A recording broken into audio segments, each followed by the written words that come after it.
Psalm 78. My people hear my teaching. Listen to the words of my mouth. I will open my mouth with a parable. I will utter hidden things, things from old. Things we have heard and known, things our ancestors have told us. We will not hide them from their descendants. We will tell the next generation the praiseworthy deeds of the Lord, His power, and the wonders He has done. He decreed statutes for Jacob and established the law in Israel, which He commanded our ancestors to teach their children, so the next generation would know them, even the children yet to be born, and they in turn would tell their children. Then they would put their trust in God and would not forget His deeds, but would keep His commands. They would not be like their ancestors, a stubborn and rebellious generation, whose hearts were not loyal to God, whose spirits were not faithful to Him. The men of Ephraim, though armed with bows, turned back on the day of battle. They did not keep God's covenant and refused to live by His law. They forgot what He had done, the wonders He had shown them. He did miracles in the sight of their ancestors, in the land of Egypt, in the region of Zoan. He divided the sea and led them through. He made the waters stand up like a wall. He guided them with the cloud by day and with light from the fire all night. He split the rocks in the wilderness and gave them water as abundant as the seas. He brought streams out of a rocky crag and made water flow down like rivers. But they continued to sin against Him, rebelling in the wilderness against the Most High. They willfully put God to the test by demanding the food they craved. They spoke against God. They said, "Can God really spread a table in the wilderness?" True, He struck the rock and water gushed out. Streams flowed abundantly. But can He also give us bread? Can He supply meat for His people? When the Lord heard them, He was furious. His fire broke out against Jacob, and His wrath rose against Israel, for they did not believe in God or trust in His deliverance.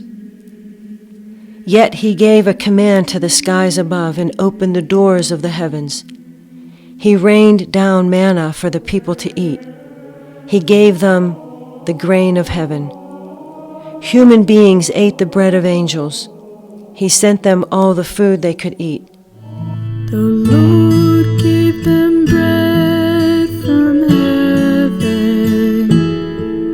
The Lord gave them bread from heaven. The Lord gave them bread from heaven. The Lord gave them bread from heaven. He let loose the east winds from the heavens, and by His power made the south wind blow. He rained meat down on them like dust, birds like sand on the seashore. He made them come down inside their camp, all around their tents. They ate till they were gorged. He had given them what they craved. But before they turned from what they craved, even while the food was still in their mouths, God's anger rose against them. He put to death the sturdiest among them, cutting down the young men of Israel. In spite of all this, they kept on sinning. In spite of His wonders, they did not believe. So He ended their days in futility, and their years in terror. Whenever God slew them, they would seek Him. They eagerly turned to Him again.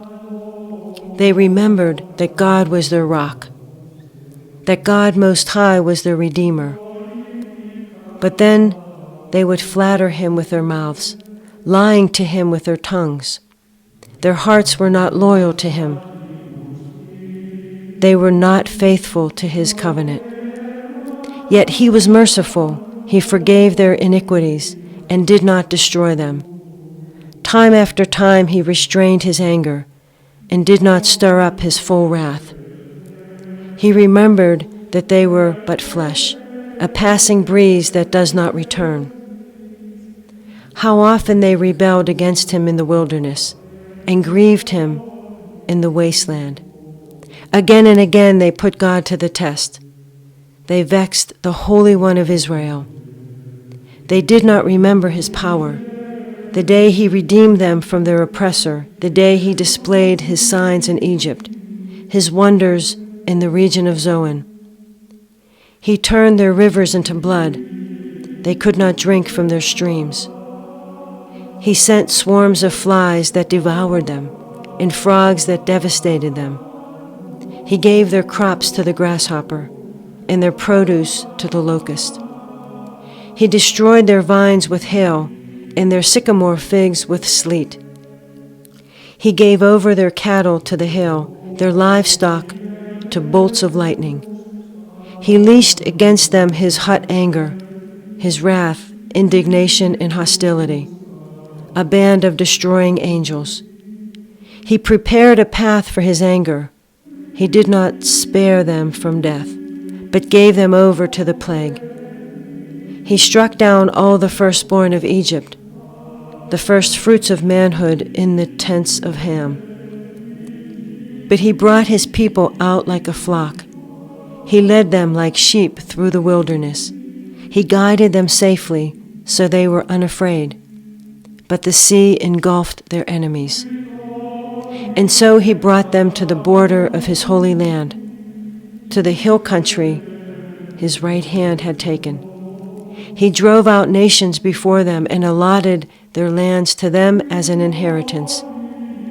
He settled the tribes of Israel in their homes.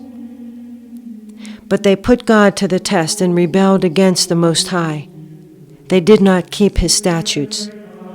Like their ancestors, they were disloyal and faithless, as unreliable as a faulty bow. They angered him with their high places. They aroused his jealousy with their idols. When God heard them, he was furious. He rejected Israel completely. He abandoned the tabernacle of Shiloh, the tent he had set up among humans.